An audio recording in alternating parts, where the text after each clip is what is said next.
नमस्कार मंडळी, राम राम. छत्रपती शिवाजी महाराज आणि भारतीय मानस यांचं नातं तसं पाहायला गेलं तर भक्त आणि ईश्वर असंच म्हणावं लागेल. गेल्या हजारो वर्षाची परंपरा असलेल्या आपल्या देशात फार कमी राजांच्या प्रती ह्याचं भाग्य लाभलंय की त्यांच्या दिवंगत होण्यानंतर 350 वर्ष होऊन गेली आहेत आणि आज सुद्धा छत्रपती शिवाजी महाराज की म्हटलं तर सर्वसामान्यपणे प्रत्येकाच्या अंतरात्म्याचा आवाज सांगतो की शिवाजी महाराज की जय. हा असा जय जयकार अनेक चक्रवर्ती सम्राट होऊन गेले पण कोणाच्याही नशिबात आला नाही. आणि आपण भाग्यवान आहोत की आपला जन्म महाराष्ट्रात झाला आणि छत्रपती शिवाजी महाराजांच्या कर्मभूमीमध्ये पुण्यभूमीमध्ये आपल्याला वावरायला मिळतंय. हेच चित्र यापुढे राहील का याबद्दल विचार करण्याचे आता दिवस आले. शिवाजी महाराजांबद्दल बोलत असताना आजकाल शिवाजी महाराजांच्या हिंदवी स्वराज्याच्या नीतीला किंवा हिंदवी स्वराज्याच्या स्थापनेमागे असलेल्या कारणांनाच एक प्रकारे डायल्यूट करायचा प्रयत्न चाललेला आहे आणि तो जाणीवपूर्वक प्रयत्न सातत्याने होतोय. मी असं म्हणतोय त्याचं कारण आहे किंवा त्याच्या मागची उदाहरणं मी सांगू शकतो.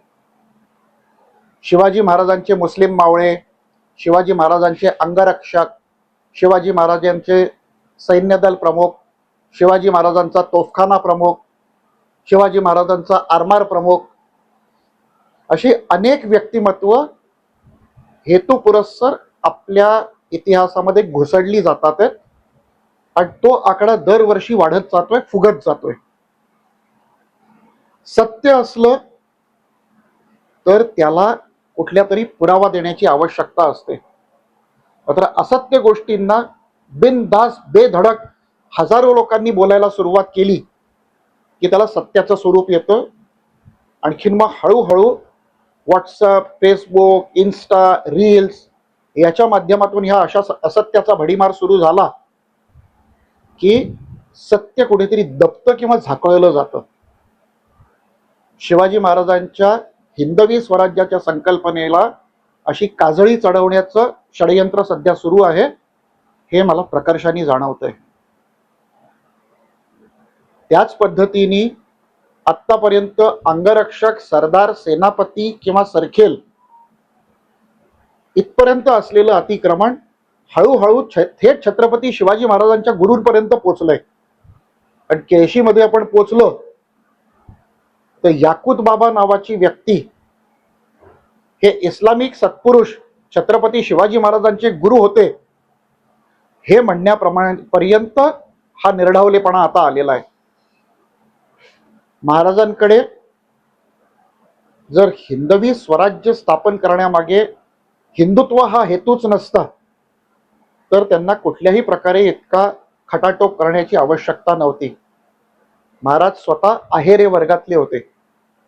त्यांच्या वडिलांची चांगली भली जहागीर होती आणि ते आपल्या मातोश्रींबरोबर त्या जहागिरीवर सुखेनैव राहू शकले असते. पातशहाला कोर्निसात करून त्या जहागिरीमध्ये, त्या मनसबीमध्ये नक्कीच वाढ झाली असती. हाच पराक्रम महाराजांनी जर पातशाहीच्या साठी खर्ची घातला असता तर त्या मनसबीमध्ये कित्येक पटीनी वाढ झाली असती. पण तसं न करता महाराजांनी एक ध्येयाप्रती, एका कर्तव्याप्रती आणि आपल्या आईने पाहिलेल्या स्वप्नाप्रती निष्ठा बाळगली आणि हिंदवी स्वराज्याचा घाट घातला. ते करताना आपल्या महाराष्ट्रातल्या 18 पागड जातींमधल्या 12 बलुतेदारांपैकी अनेकांनी आपल्या प्राणांचं अर्पण केलं, आपल्या सुखांचं अर्पण केलं आणि या प्रचंड त्यागामधून जे उभं राहिलं ते म्हणजे हिंदवी स्वराज्य. जर इस्लामी आक्रमणाच्या वरवंट्याखाली पिसलेला हिंदुस्थान, त्यातला सुद्धा दख्खन, यात फक्त एक सेक्युलर राज्य करायचं ही संकल्पना असती तर महाराज आपली मनसबदारी उपभोगू शकले असते. मग त्यांनी हिंदवी स्वराज्याचं घाट घातलाच नसता. पण तो हिंदवी स्वराज्यामधला हिंदू ज्या मंडळींना खटकतो त्यांच्याकडून हेतुपुरस्सर महाराज कसे सेक्युलर होते आणि महाराजांच्या स्वराज्यामध्ये मुसलमानांचं किती प्रचंड योगदान होतं, हे धडाधड खोटं असलेलं, सारासार खोटं असलेली गोष्ट धडधडीतपणे बोलली जाते, ती पसरवली जाते. आणि दुर्दैवाने महाराष्ट्रामध्ये अशा पसरवलेल्या असत्याला सत्य मानणारे एक मोठा वर्ग आता सुरू झालेला आहे. आणि हा वर्ग महाराजांच्या बद्दल असलेल्या प्रेमामुळे किंवा अज्ञानामुळे हे अर्धसत्य किंवा हे असत्य हिंदवी स्वराज्याचं सत्य मानू लागलाय. ही एक मोठी शोकांतिका आहे. हा विषय फक्त महाराज सेक्युलर असणं किंवा महाराज सेक्युलर नसणं एवढाच नाही, तर हा आमच्या मानबिंदूंवर अतिक्रमण करण्याचा, आक्रमण करण्याचा एक छुपा प्रयत्न आहे, जो सोशल मीडिया वाढल्यानंतर आता हळूहळू हळूहळू त्याला मूर्त स्वरूप येत जातंय. आणि त्यामधून एक मोठं सांस्कृतिक आक्रमण आपल्या इथे उभं राहतंय. यातलाच एक प्रकारचा सांगायचा झाला तर गड, किल्ले, दुर्ग आणि त्याच्या आजूबाजूला होत असलेलं इस्लामी जेहादी अतिक्रमण. आपण नुकतंच पाहिलं की प्रतापगडाच्या पायथ्याशी असलेलं अफजल खानाचं थडगं हळूहळू वाढत जाऊन त्याचा उरूस भरण्यापर्यंत प्रचंड मोठ्या प्रमाणात झालं होतं आणि त्याला एका धार्मिक स्थळाचं स्वरूप आलेलं होतं. वास्तविक पाहता प्रतापगडाच्या पायथ्याला छत्रपती शिवाजी महाराजांनी अफजल खान मारला, तो फक्त हिंदवी स्वराज्यावर झालेलं एक आक्रमण म्हणून मारला नाही, तर ते आमच्या धार्मिक आस्थांवर, श्रद्धांवर आणि अनाचारावर झालेलं, आमच्या वर झालेल्या अनाचाराचा सूड होता. आणि त्या आक्रमणाचा सूड कसा घ्यायचा, त्या आक्रमणाचं पारिपत्य कसं करायचं, याचा आदर्श वस्तुपाठ आम्हाला छत्रपती शिवाजी महाराजांनी अफजल खानाचा कोथळा काढून दाखवलेला आहे. पण ते करत असताना सांगली सारख्या ठिकाणी गणपतीच्या उत्सवामध्ये अफजल खानाचा वध दाखवू नका हे सांगण्या इतपत आमची मानसिकता बदलते. यावरून विचार करा की छत्रपती शिवाजी महाराज आम्हाला कुठल्या स्वरूपामध्ये अपेक्षित आहेत, अभिप्रेत आहेत आणि आम्ही त्यांचं कुठलं स्वरूप आज समोर आणतोय. शिवाजी महाराज निश्चितच एक लोककल्याणकारी राजा होते, पण ते असताना देखील त्यांच्या धर्मश्रद्धा या अतिशय प्रबळ होत्या. अनेक मंदिरांवर झालेली आक्रमणं, अतिक्रमणं शिवाजी महाराजांनी मोडून काढली आहेत. सप्तकोटीश्वराचा जो जीर्णोद्धार होता ते त्याचंच एक उदाहरण आहे. आणि अशी एक नव्हे तर अनेक उदाहरणं महाराजांच्या आयुष्यात आपल्याला आढळतात. पण ती उदाहरणं आम्ही आमच्या दैनंदिन जीवनामध्ये किती वेळा लोकांना सांगतो. आणि त्याच्या पलीकडे जाऊन आम्ही मदारी मेहतर सारखं एक काल्पनिक पात्र किंवा याकूत बाबांसारखे छत्रपती शिवाजी महाराजांचे आधुनिक इतिहासात घुसळलेले गुरु, ही कल्पना आम्ही किती वेळा मांडतो, ह्याचा अंतर्मुख होऊन विचार करण्याची वेळ आलेली आहे. आणि त्याचाच एक पुढचा भाग म्हणजे आपल्या किल्ल्यावर होत असलेली आक्रमणं. कुठल्याही गडावर जायचं, तिथे हळूहळू वावर वाढवायचा, नंतर 4 दगडांवर चुना टाकायचा, त्या चुन्यावर काही दिवसांनी चादर टाकायची, हळूहळू तिथे उरूस भरवायला सुरुवात करायची. हे एक धार्मिक आक्रमण आहे. हे मी उदाहरणासह सांगू शकतो, कारण वैयक्तिक दृष्ट्या जर पाहायला गेलं तर माझ्याच पूर्वजांचा असलेला कुलाबा किल्ला छत्रपती शिवाजी महाराजांनी आपल्या आयुष्यात याचं बांधकामाची सुरुवात केली आणि संभाजी महाराजांनी जो पूर्णत्वाला नेला असा कुलाबा किल्ला. कुलाबा किल्ल्याच्या तटबंदीवर एक थडगं नवीन निर्माण झालं. मी नवीन निर्माण झालं म्हणतोय आणि त्याची संयुक्तिक कारणं देतोय. ते थडगं आता पीर साहेब झाले. पीर साहेब होण्याचं कारण काय, तर म्हणे ते पवित्र आत्मा होते. ठीक, शिवाजी महाराजांच्या कालखंडामध्ये नरबळीची प्रथा नव्हती. मराठ्यांच्या कुठल्याही दुर्गावर नरबळी आजवर दिल्याचं इतिहासात ज्ञात नाही. मानवी मूल्याला सर्वात जास्त किंमत देणारे, मानवी जीवनाला सर्वात जास्त किंमत देणारं मध्ययुगीन कालखंडात जर कोणी झालं असेल तर फक्त आणि फक्त छत्रपती शिवाजी महाराज. त्यांच्या व्यतिरिक्त इतर कुठल्याही राजवटीने मानवी मूल्यांना त्या प्रकारची किंमत दिलेली नाही. अशा परिस्थितीत महाराज नरबळी देतील का? निश्चितच नाही. मग छत्रपती शिवाजी महाराजांच्या कुलाबा किल्ल्याच्या तटबंदीवर थडगं कसं निर्माण होऊ शकतं?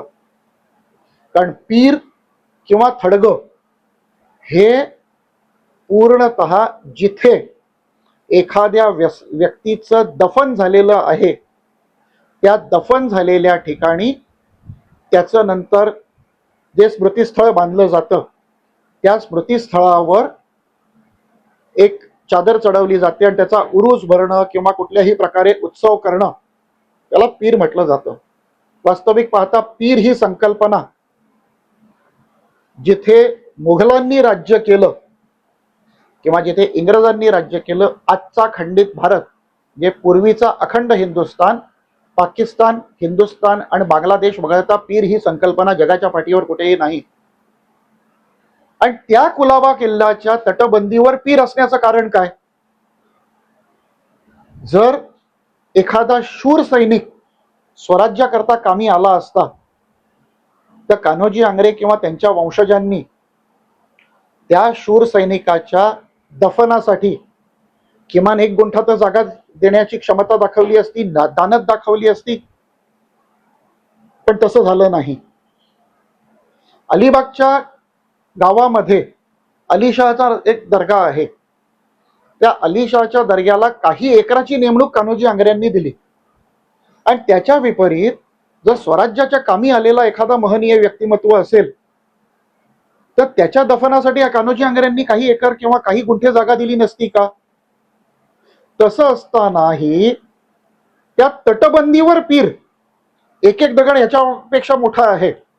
जे प्रत्येक दगडाचं वजन हे किमान 1.5 क्विंटल असलेल्या भागामध्ये तटबंदीमध्ये कोणाचं दफन होऊ शकतं का? कुलाबाच्या किल्ल्याच्या तटावर जास्तीत जास्त 1.5 फूट लांबीचा आणि 1 फूट रुंदीचा असा तो पीर.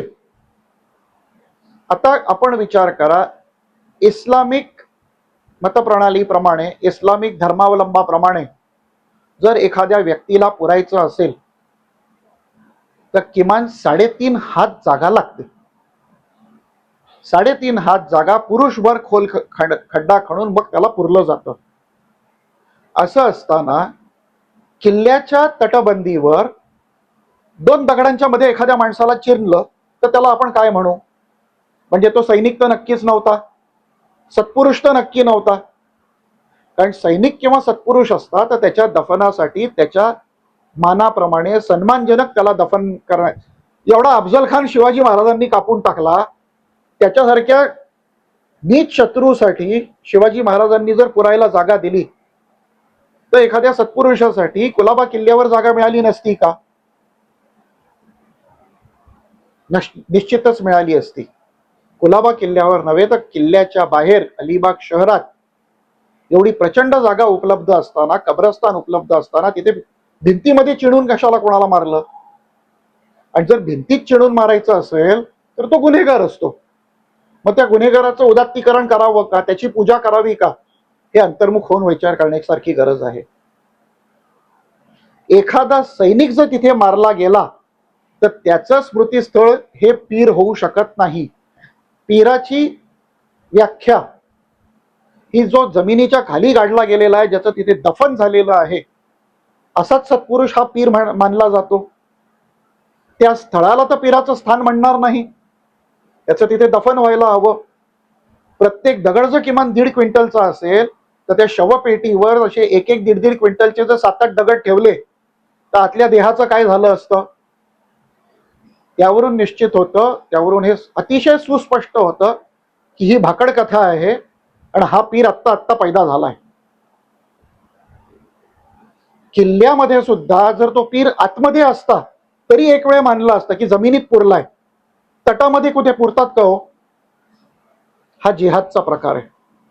कारण हळूहळू त्या तटावरची जागा बळकावायची, मग तिथे पांढरी भिंत बांधायची, तिथे उरूस सुरू करायचा आणि त्या निमित्ताने तिथे वर्दळ सुरू करायची. ही एक मोडस ऑपरेंडी आजकाल अस्तित्वात आलेली आहे. मी माझं व्यक्तिगत उदाहरण सांगतो. कुलाबा किल्ल्यावर जर भगवा झेंडा लावायचा झाला तर शासकीय परवानगीची आवश्यकता असते. कारण भारत देश स्वतंत्र झाल्यानंतर, प्रजासत्ताक झाल्यानंतर आपल्या प्रत्येक किल्ल्यावर जो ध्वजस्तंभ आहे तिथे 15 ऑगस्ट आणि 26 जानेवारी या दोन राष्ट्रीय सणांच्या दिवशी राष्ट्रध्वज म्हणजे आपला तिरंगा ध्वज फडकवला जातो. तर त्याच्या व्यतिरिक्त जर भगवा ध्वज फडकवायचा झाला तर ASI कडून आम्हाला परवानगीची आवश्यकता असते. ध्वजस्तंभ दुरुस्त झाला तरी ASI अडथळा आणतं किंवा त्यांच्याकडच्या अनेक परवानग्यांमधून आम्हाला जावं लागतं. आणि असं असताना अलिबागच्या किल्ल्यात असलेली दुसरी मजार तिथे उरूस भरतो. चला ठीक आहे, शेकडो वर्षापासून भरतो असं म्हणतात. त्याला पुरावा कुठल्याही प्रकारे नाही. असेल तर त्यांनी तो हजर करावा. माझ्याच पूर्वजांचं ते स्थान आहे, त्यामुळे मी सांगू शकतो की त्याला कुठल्याही प्रकारची नेमणूक दिलेली नाही. पण तरी एक वेळेला मानलं की शेकडो वर्ष नाही, 50, 70, 75 वर्ष स्वातंत्र्योत्तर कालखंडामध्ये जे अनेक लाड झाले त्यातला हा एक धार्मिक लाड आहे. त्यात समजा उरूस सुरू झाला असेल तर तो उरूस किंवा तो उत्सव हा कितपत असला पाहिजे? तो त्या मजारीच्या परिसरापुरता असला पाहिजे. आणि ASIनी सुद्धा त्या किल्ल्याचं संरक्षक, त्या वास्तूचं संरक्षक म्हणून हे असले धार्मिक उत्सव हे त्या मजारीच्या परिसरापुरते नियमित करायला हवे. त्या परिसराच्या आतच राहतील हे पाहायला हवं. पण त्याच्या पलीकडे जाऊन काय होतं तर त्या मजारीपासून कितीतरी दूरच्या अंतरावर असलेल्या मारुतीच्या मंदिरात एकदा मी गेलो. तिथे गणेश पंचायतन आहे. मी पाहिलं अचानक काळे डगलेवाले भरपूर लोक दिसत होते. म्हटलं काय झालं काय? ज्यांना संगीत सुद्धा हराम आहे, मशिदीवरून जर संगीतमय वाद्य वाजत गेली तर इस्लाम खतऱ्यात येतो, अशा वेळेला त्या मंदिराच्या प्रांगणामध्ये लोक बसलेली होती. काय करत आहे बाबा तुम्ही इथे, कशा करता आला? बरं, अलिबागमध्ये सगळी मला माणसं ओळखतात त्यांच्यातली. साहेब आज आमचा आहे ना पीर साहेबांचा उत्सव आहे, त्याच्याकरता आम्ही आलोय, या या जेवायला या. म्हटलं कुठे चाललंय जेवण? तर आमच्या गणपती मंदिराच्या आणि मारुती मंदिराच्या प्रांगणामध्ये तिथे जेवणावळी वाढवायची तयारी चालली होती. ASI यावेळेला काय करत होतं, मी वाईटपणा घेतला आणि त्या सगळ्या वरातीला बाहेर काढलं. शाकाहारी असलेल्या हिंदू देवता मानल्या जातात, ज्यांच्याबद्दल लोकांबद्दल श्रद्धा आहे, अशा गणपतीच्या मंदिराच्या प्रांगणात आणि मारुतीच्या मंदिराच्या प्रांगणामध्ये जर बिर्याणी खाल्ली जाणार असेल तर तो गड जिहादच आहे. तुमची धर्मस्थळं भ्रष्ट करणं, त्याच्यावर अतिक्रमण करणं आणि शेकड्यांनी तिथे येऊन बसणं.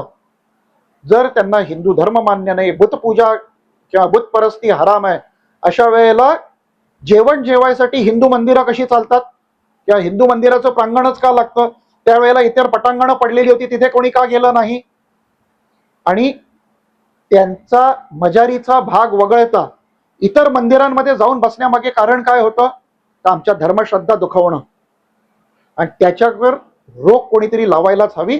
आणि ती रोख लावणार कोण? ती लावणं हे आमच्या समाजाचं काम आहे. ASIच्या 1 किंवा 2 मुलाजिम ज्याला म्हणता येतील किंवा नोकर जे म्हणता येतील, माणसं सिक्युरिटी म्हणता येतील, त्यांचंच ते काम नाही. ही हिंमत होऊ शकते कारण आमची थोडीशी अनास्था आहे. कुलाब्याचा किल्ला म्हटलं तर आमच्यापासून हाकेच्या अंतरावर आहे. त्या हाकेच्या अंतरावर असलेला तो किल्ला, त्याला अलिबाग शहराची लोकसंख्या 15 ते 17 हजार धरली तरी त्यापैकी किती जण दैनंदिन स्वरूपात जातात? हो, एखाद्या गड किल्ल्याच्या परिसरात असलेल्या गावातल्या 5% लोकांनी जरी रोज त्या किल्ल्यात गेलं आलटून पलटून तरी ह्या प्रकारची धार्मिक अतिक्रमणं होणार नाही. पण बऱ्याच वेळा काय होतं, आमच्या जवळ असल्यामुळे आम्हाला त्याची किंमत नाही. आपल्याच परिसरातले अनेक किल्ले असतात, गड असतात, समाधी स्थळं असतात, त्या ठिकाणी आपल्याला जवळच तर आहे, इथेच आहे, बघितलेलं आहे, अशी थोडीशी जिथे पिकतं तिथे विकत नाही ही जी वृत्ती आहे, त्याच्यामुळे दुर्दैवाने आपलं तेथून लक्ष हटतं आणि अशा प्रवृत्ती तिथे येऊन साठतात. ह्या प्रवृत्ती तिथे काही त्या गडावर, त्या दुर्गावर, त्या वास्तूवर फार प्रेम आहे म्हणून जात नसतात, तर ते धार्मिक अतिक्रमण, धार्मिक आक्रमण म्हणून तिथे योजनाबद्ध परिस्थितीने जातात. त्याचंच दुसरं एक उदाहरण सांगतो. अलिबागच्याच अगदी अलिबाग नगर परिषद हद्दीत अलिबाग शहराच्या मध्यावर आणि अतिशय मोक्याचं ठिकाण असलेल्या, सुरक्षित ठिकाण असलेल्या जिल्हा कारागृहाच्या पायरी समोर, जिथे उभं राहून फोटोही काढणं अलाउड नाही, जिथे गाडी थांबवणं अलाउड नाही, जिथे गाडी उभी केली तर कारागृहाचा शिपाई येऊन तुम्हाला ताबडतोब दुसऱ्या मिनिटाला विचारतो की गाडी का उभी केली, अशा ठिकाणी एक थडगं ठेवलंय. माझ्याकडे त्या किल्ल्याचे जुने फोटो आहेत. 100 वर्षात तर त्या तिथे कोणाला पुरलेलं नाही. मग तिथे पीर कुठून पैदा झाला? बरं, काही दिवसापूर्वी, काही वर्षापूर्वी तिथे नुसतं एक छोटंसं 4 विटांचं थडगं होतं. नंतर अचानक एका निवडणुकीच्या आधी त्या थडग्याची दुरुस्ती झाली आणि त्याला भिंत बांधली गेली. ASIच्या नॉर्म्स प्रमाणे प्रोटेक्टेड एरियामध्ये कुठल्याही प्रकारचं बांधकाम करता येत नाही. एखादा किल्ला असेल, एखादं प्रोटेक्टेड मॉन्युमेंट असेल, तर त्याच्या शेजारचा तुमचा वैयक्तिक प्लॉट जरी असेल आणि तिथे तुम्हाला NA करून घर बांधायचं असेल, तर त्या घरासाठी तुम्हाला ASIची नॉर्म प्रमाणे NOC घ्यावी लागते आणि त्या प्रोटेक्टेड एरियापासून 150 मीटर पर्यंत बांधकाम अनुज्ञेय नसतं. असं असताना रस्त्याच्या मध्यावर, जेल पासून 10 पावलाच्या अंतरावर, किल्ल्याच्या तटबंदीला चिकटून एक थडगं पैदा होऊच कसं शकतं? पण 50-100 वर्षापूर्वी जो माणूस मेला त्याचं थडगं आज बांधायची आवश्यकता काय? बरं, बांधलं तर बांधलं, त्याचं बारसं पण आत्ताच झालं. म्हणजे बारशं जागा बळकावणं, रस्त्याच्या मध्यावर थडगं बांधणं, त्याचं पीर म्हणून उदात्तीकरण करणं, आणखीन तुमच्या धार्मिक आस्थांवर अतिक्रमण करणं, या सर्व गोष्टी गड जिहादचा किंवा दुर्ग जिहादचं एक अंग आहेत. वास्तविक पाहायला हिराकोट किल्ला हा आंग्र्यांचा महसूल गोळा करून ठेवण्याचं स्थान. ह्या परिसरातलं अष्टागारातला जो महसूल असे तो त्या हिराकोट किल्ल्यामध्ये गोळा केला जात असे. आणि खांदेरी, हिराकोट आणि कुलाबा हा एक त्रिकोण आहे, ज्याला अलिबागचा सॅटेलाइट फोर्ट म्हणता येईल, असा तो हिराकोटचा दुर्ग आहे. कान्होजी आंग्रेंनी तो दुर्ग बांधला. ती गढी बांधल्यानंतर एका बाजूनी सागरगड, समोरच्या बाजूला कुलाबा आणि उजवीकडे बेट असलेला खांदेरी, ह्या त्रिकोणापैकी कुठल्याही किल्ल्यावर आक्रमण झालं तर लक्ष ठेवून एक दुसऱ्याला सिग्नलिंग करता यावं, अशा प्रकारचा तो किल्ला. अशा किल्ल्याच्या अंगणात कोणाला तरी पुरतील का? तिथे ते थडगं बनवायचं कारण काय? पण तुमच्या जेलच्या सिक्युरिटीमध्ये सुद्धा आम्ही येऊ शकतो, तिथे आम्ही थडगं बांधू शकतो, तिथे आमचा पीर येऊ शकतो.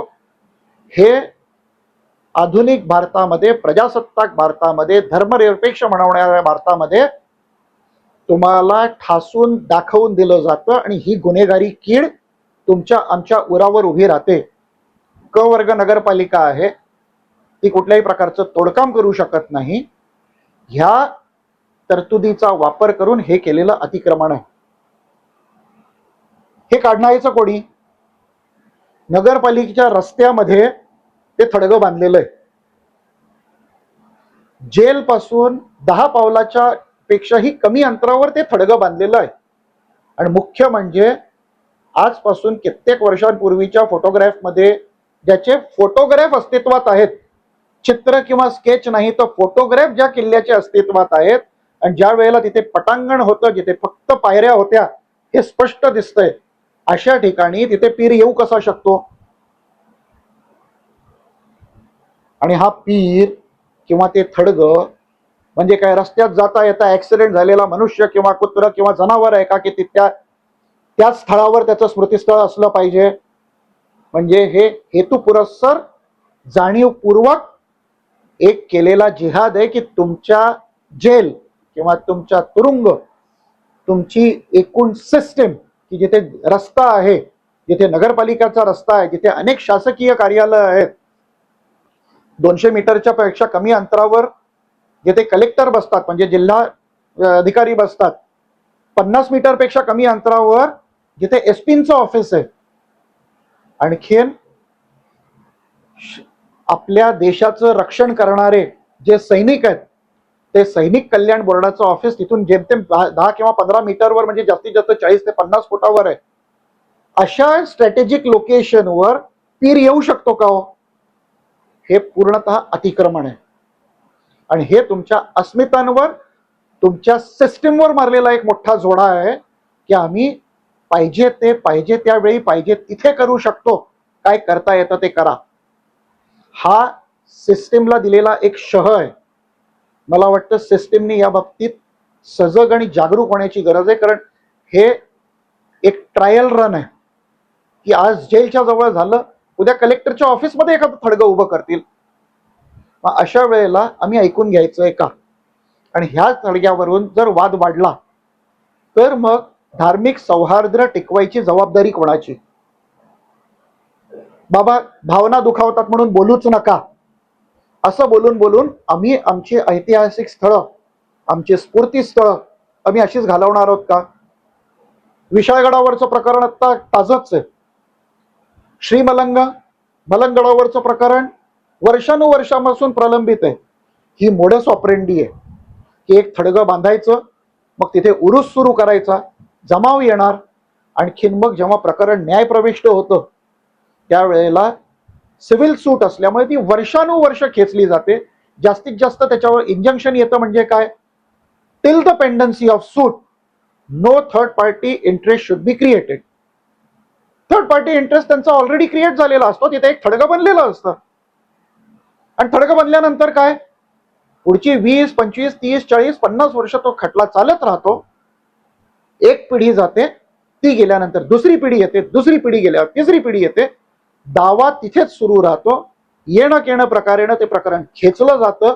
हळूहळू हिंदूंच्या ज्या संवेदना आहेत त्या बोथट होत जातात, कारण दुसऱ्या किंवा तिसऱ्या पिढीला येईपर्यंत हे तर आमच्या लहानपणापासून पाहतोय ही प्रवृत्ती होते. आणि ठीक आहे, आता एवढी वर्ष झाली ना, जाऊ द्या करून त्याचा नाच सोडला जातो. हे आमच्यावरचं धार्मिक अतिक्रमण आहे. ज्या किल्ल्यांवर, ज्या गडांवर, ज्या दुर्गांवर आमच्या स्वराज्याच्या रक्षणाची जबाबदारी होती, जिथून हिंदवी स्वराज्य वाढलं, हिंदवी स्वराज्य रुजलं आणि हिंदवी स्वराज्याचं संरक्षण झालं, ते कोणापासून झालं? वास्तविक पाहता ते इस्लामी आक्रमणापासून आणि ख्रिश्चन आक्रमणापासून झालं. इस्लामी आक्रमणाचा विचार करत असताना आपण एक गोष्ट सहज नजरे अंदाज होते की त्याच तुलनेने एक प्रकारचा सायलेंट किलर म्हणजे ख्रिश्चन आक्रमण सुद्धा आहेत. कित्येक गडांवर जर आज आपण गेलो तर मजारींच्या बरोबरीने, थडग्यांच्या बरोबरीने क्रूस सुद्धा लावलेले दिसतात. 1818 मध्ये शेवटचं युद्ध झालं. त्या युद्धामध्ये मराठे आतल्या बाजूला होते आणि कॅथलिक्स बाहेरच्या बाजूला होते, प्रोटेस्टंट्स बाहेरच्या बाजूला होते. मराठ्यांकडून किती कॅथलिक्स लढल्याचं आपल्याला दस्तावेज सापडतात. मग असं असताना कुठला सैनिक आतमध्ये येऊन मरायला गेला किल्ल्यात, किंवा कुठल्या सैनिकांचं येऊन बलिदान आतल्या बाजूनी झालं असेल? असं असताना कित्येक किल्ल्यांवर आपल्याला क्रूस दिसतात. आणि मग हळूहळू त्याच्या आजूबाजूला रविवारची प्रार्थना अथवा तत्सम गोष्टी सुरू होतात. कुठेतरी आपल्याला हा सुद्धा विचार करायची वेळ आली आहे. गड किल्ल्यांवर जी मंदिरं आहेत किंवा जी पूर्वीची स्थळं आहेत त्यांचं अस्तित्व तर टिकलं पाहिजे, पण त्याबरोबरीने त्या किल्ल्याची, त्या परिसराची, त्या वास्तूची ओरिजिनॅलिटी सुद्धा टिकली पाहिजे. मी मुळीच म्हणणार नाही की जे गड किल्ल्यांवरची मंदिरं आहेत त्यांचा पटापट जीर्णोद्धार व्हावा आणि सगळ्या ठिकाणी अगदी सिमेंट कॉन्क्रीटची मंदिरं बांधली जावी, ज्याला ग्रॅनाइट लावला जावा. नाही, कारण प्रत्येक दुर्गाचं एक वैशिष्ट्य असतं, दुर्ग वैशिष्ट्य असतं, दुर्ग स्थापत्य असतं. किल्ल्यांवरच्या देवता सुद्धा त्याच अनुकूल असतात. मराठेशाहीतल्या किल्ल्यांवर जर पाहिलं तर जोपर्यंत मराठेशाहीचा विस्तार होत होता, ती स्थिरावली नव्हती, तोपर्यंतच्या सर्व दुर्ग देवता या युद्धजन्य देवता आहेत, युद्ध करणाऱ्या देवता आहेत. किल्ल्यांवर आपण दत्तगुरूचं मंदिर, गणपतीचं मंदिर, कृष्णाचं मंदिर हे फार कमी परिस्थितीत पाहतो. गडावरच्या जेवढ्या देवता आहेत त्यात पाहिलं तर वेताळ, खंडोबा, दुर्गा, महिषासुरमर्दिनी, भवानी, शंकर अशा सर्व उग्र देवता आहेत. आणि ह्या उग्र देवता का आहेत तर येणाऱ्या कालखंडात, येणाऱ्या आक्रमणात तो युद्धज्वर प्रबळ राहावा, तिथल्या सैनिकांचं मनोबळ राहावं म्हणून ह्या देवता आहेत. महिषासुर मर्दिनीने महिषासुराचा वध केला. भवानी लढणारी देवता, खंडोबा लढणारे देवता. त्यामुळे अशा दैवतांनी माणसाला, तिथे राहणाऱ्या व्यक्तीला युद्धज्वर येतो किंवा युद्ध करण्याची खुमखुमी येते, युद्धात पराक्रम दाखवायची इच्छा होते, म्हणून अशा देवता होत्या. नंतर जेव्हा मराठेशाही स्थिरावली त्यावेळेला स्थिर स्थावर असताना काही मंदिरं बांधली गेली. जसं कुलाब्याच्या किल्ल्यातलं सुद्धा गणेश पंचायतन जे आहे ते कान्होजी आंग्र्यांच्या कालखंडात नव्हतं, तर कान्होजी राजांच्या चिरंजीवांनी ते बांधलंय, या नातवांनी बांधलेली मंदिरं आहेत. तर ज्या वेळेला एक राज्य स्थिरावतं त्यावेळेला या इतर अनेक देवता आल्या आहेत. तर वास्तविक पाहायला गेलं तर त्या मंदिर स्थापत्याचाही अभ्यास होण्याची आवश्यकता आहे, दुर्ग स्थापत्याचा अभ्यास होण्याची आवश्यकता आहे. आणि सर्वात तातडीने म्हणजे ह्या किल्ल्यांचं आत्ताच्या स्टेजला सर्वे करून प्रत्येक वास्तूची नोंद करण्याची आणि त्यातल्या त्यात नवीन कुठली वास्तू वाटते त्याचा सर्वे होण्याची आवश्यकता आहे. कारण हे कार्यक्रम दिवस रात्र सुरू आहेत. अचानक कुठल्याही किल्ल्यावर जायचं, तिथे थडगं उभं राहायचं किंवा असलेल्या दगडांवर एक चादर टाकायची आणि हळूहळू तिथे उरूस भरवायला सुरुवात करायची, हे अतिशय सपाट्याने चालणारं काम आहे. आणि त्या कंडिशनमध्ये पोलीस किंवा प्रशासन नेहमी हिंदूंना दाबताना दिसतं. हिंदूंना सबुरीचा सल्ला दिला जातो की जाऊ द्या, शांतता ठेवायची असेल, सौहार्द ठेवायचा असेल तर तुम्ही सबुरीने घ्या. हिंदूंनी नक्कीच सबुरीने घेण्याची आवश्यकता आहे. ही सबुरीने म्हणजे त्यांनी ह्या दुर्गांवर, त्यांनी आपल्या वास्तूंवर, त्यांनी आपल्याला प्रेरणादायक असणाऱ्या ठिकाणांवर, मग समाधीस्थळं असतील, मंदिरं असतील, किल्ले असतील, पाणवठे असतील किंवा शिवकालीन इतिहासकालीन अनेक वास्तू असतील, त्यांच्या परिसरामध्ये सजग राहण्याची आवश्यकता आहे. असंच एक उदाहरण मी तोरगल किल्ल्याचं सांगतो. कर्नाटक राज्यामध्ये बेळगावच्या जवळ, रामदुर्गच्या जवळ एक तोरगल म्हणून किल्ला आहे. प्रचंड मोठी तटबंदी असलेला किल्ला, 7 थर असलेला, 7 प्रस्तर असलेला तो किल्ला आहे. आणि त्या किल्ल्याच्या सर्वात आतल्या बाजूला दरवाजामध्ये पीर आहे. म्हणजे दरवाजा उघडायलाही नको आणि मिटायलाही नको अशी परिस्थिती आहे. असं शक्य आहे का? एका किल्ल्याच्या दारामध्ये पीर, हे शक्य तरी आहे का? हा फक्त आणि फक्त गड जिहादचा भाग आहे. तुमच्या धार्मिक स्थळांवर, तुमच्या धार्मिक अस्मितांवर, तुमच्या विचारांवर आक्रमण करून तिथे कुठल्याही न केना प्रकारे ना इस्लामचा तुमच्यावर पगडा पूर्वी होता, राहिलाय आणि पूर्वी सुद्धा राहील, हे तुमच्या मनावर तो ठसवण्याचा भाग असतो. आपल्याला अतिशय सजग राहायची आवश्यकता आहे. विशेषत्वाने जर आपण पाहायला गेलं तर कोकणातल्या अनेक भागांमध्ये आपण पाहिलं तर हे सायलेंट किलिंग सध्या सुरू आहे.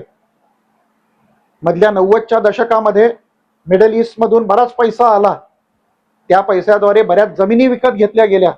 आणि आज दुर्दैवाची गोष्ट म्हणजे कोकणातल्या काही गावांमध्ये गेलं तर तिथल्या रोड साईन्स सुद्धा अरेबिक मध्ये तिथे पाट्या लिहिलेल्या आपल्याला आढळतात. उर्दू ही कोणाची भाषा आहे हो? वास्तविक पाहता आमच्या देशामधले जे मुसलमान आहेत त्यातल्या त्यात आमचा कोकणी मुस्लिम, माझ्या पूर्वजांच्या सैन्यात सुद्धा अनेक कोकणी मुसलमान होते. आपल्या कोकणात आज गेलं तर कित्येक गावांमध्ये आज सुद्धा गणपती आणायला कोकणातले मुसलमान असतात. पण त्याचा अर्थ ते सौदीवरून किंवा मिडल ईस्ट मधून आलेत का? ती इथलेच बाटवलेली मंडळी आहेत. ज्या धर्मामध्ये मूर्तीपूजा निषिद्ध आहे तिथे गणपती डोक्यावरून आणणारा मुसलमान कसा असू शकतो? कारण तो पूर्वीच्या काळी कधीतरी तेच उद्योग करायचा, तेच काम ते घराणं करायचं. ते बाटवलं गेल्यानंतर त्याच्या धर्मश्रद्धा बदलल्या, पण काम त्याचं तेच सुरू राहिलं. आमच्याच आंग्रे घराण्याचं उदाहरण द्यायचं झालं तर अलिबाग शहरामध्ये अलीशाहचा दर्गा आहे. त्या अलीशाहच्या दर्ग्याचा जो मुजावर असतो तो श्रीकृष्ण जन्माष्टमीच्या दिवशी आमच्या वाड्यात येतो आणि कृष्णाला नैवेद्य लावतो, इथे कलमा पडतो आणि तो प्रसाद खातो. त्याच्याने त्याचा धर्म कधी भ्रष्ट झालाच नाही आणि होतही नाही. गेल्या कित्येक पिढ्यांपासून ही परंपरा चालू आहे. तो जर सौहार्द ठेवायचा असेल तर तो दोन्ही बाजूनी ठेवण्याची आवश्यकता आहे. आमच्या गड किल्ल्यांवर, आमच्या वास्तूंवर, आमच्या अस्मितांवर अतिक्रमण करायचं आणि मग आम्ही अपेक्षा करत राहायची की आमच्यावर होणारं अतिक्रमण आम्ही सहन करू आणि सौहार्द बाळगू, तर ती अपेक्षा ठेवणं ही अतिशय चूक गोष्ट आहे. टाळी नेहमी दोन्ही हातांनी वाजत असते. जर सौहार्द राहायचं असेल, जर आपले दुर्ग, आपल्या अस्मिता, आपले मानबिंदू हे सुस्थितीत राहावे अशी अपेक्षा असेल, तर ती प्रत्येक समाजाने बाळगायची गोष्ट आहे. त्यांनी ती शुचिता पाळली पाहिजे आणि त्यातूनच या वास्तूंचं पावित्र्य राहू शकेल. अन्यथा जसा प्रतापगडावर अफजल खानाचा उरूस भरू लागला होता, विशाळगडावर जी अतिक्रमणं झाली, त्याच पद्धतीने अनेक ठिकाणी ती अतिक्रमणं होऊ लागतील. अगदी ताजं उदाहरण सांगायचं झालं, ह्या वर्ष दीड वर्षातलं उदाहरण सांगायचं झालं, तर नुकतंच रायगड किल्ल्यावर सुद्धा काही दगडांवर चुना फासला गेला होता.